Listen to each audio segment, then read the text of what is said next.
Assalamualaikum warahmatullahi wabarakatuh. Perkenalkan, nama saya Ainun Brigita Priscilla Putri dari SDN 2 Karangjati dan saya Jumri Kusuma Dewi dari SMP PGRI Susukan. Kami perwakilan Dokcil dari Kecamatan Susukan. Kami akan melakukan praktek pengukuran tinggi badan, berat badan, ketajaman mata, ketajaman pendengaran, dan pertolongan pertama pada orang pingsan. Yang pertama, kami akan melakukan pengukuran tinggi badan menggunakan stadiometer. Langkah pertama, tempatkan alat pada tempat yang datar dan keras. Selanjutnya, pastikan head slider papan geser kepala dapat digerakkan dengan lancar.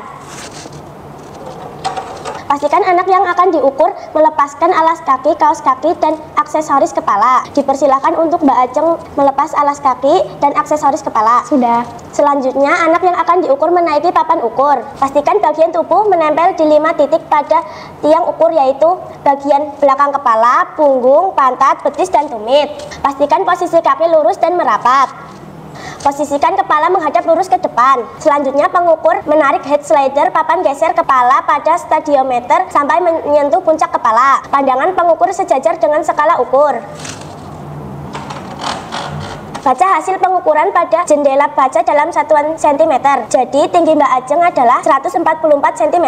Selanjutnya kami akan melakukan pengukuran berat badan menggunakan timbangan injak digital. Langkah pertama, letakkan timbangan di tempat yang rata, datar, dan keras sehingga tidak mudah bergerak. Selanjutnya, pastikan timbangan harus bersih dan tidak ada beban lain di atas timbangan. Tekan tombol power on dan pastikan angka pada jendela baca menunjukkan angka 0. Pastikan anak memakai pakaian seminimal mungkin, tidak memegang sesuatu, dan tidak memakai alas kaki. Apakah Mbak Ajeng membawa benda pada kantong celana atau baju? Tidak. Jika tidak, silahkan Mbak Ajeng untuk naik ke atas timbangan. Posisikan kaki berdiri di tengah timbangan sampai angka berat badan muncul dan tidak berubah. Pastikan pandangan anak lurus ke depan. Petugas berdiri di depan layar baca timbangan untuk membaca hasil penimbangan. Hasil pengukuran dibaca dalam satuan kilogram. Nah, jadi berat badan Mbak Ajeng adalah 40 kg.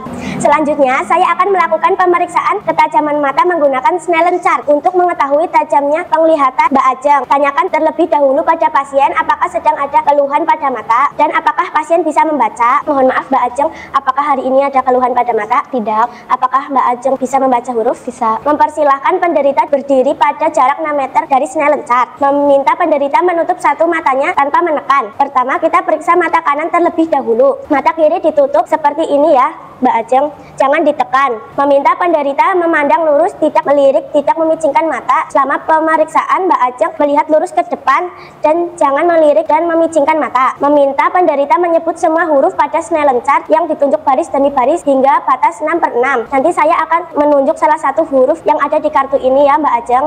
Sebutkan hurufnya, jelas ya Mbak Ajeng? Jelas. Ada yang ingin ditanyakan terlebih dahulu? Tidak. E, N, Y, F, T, L.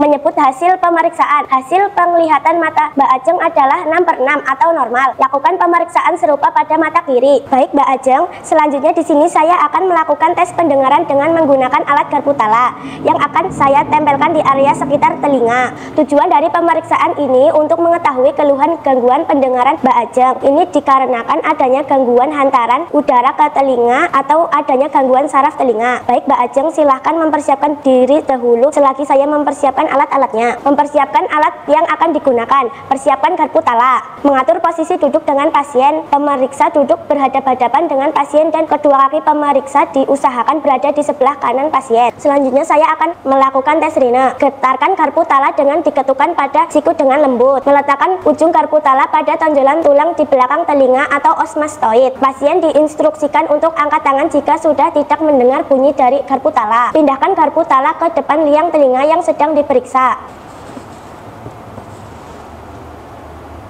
Apakah masih terdengar? Apakah masih terdengar? Tes dilakukan pada kedua telinga. Hasil pemeriksaan pendengaran Mbak Ajeng adalah normal.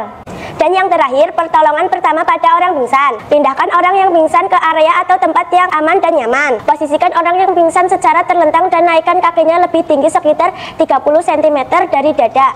Hal ini bertujuan untuk membuat aliran darah kembali ke otak.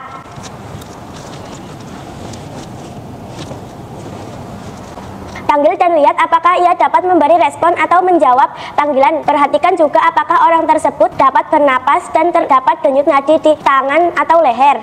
Mbak Ajeng, Mbak Ajeng.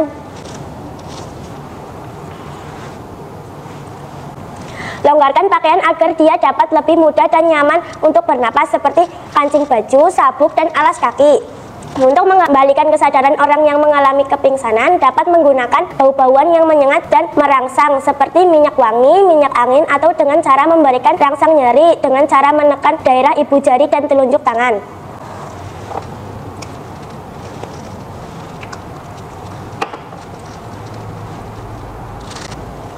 Jika orang tersebut sudah sadar, berikan minuman manis dan jangan biarkan ia langsung berdiri. Baringkan atau biarkan beristirahat terlebih dahulu setidaknya selama 15 menit sampai 20 menit agar pingsan tidak terulang kembali. Jika ia muntah, miringkan kepalanya agar tidak tersedak dan muntahannya tidak mengenai dirinya.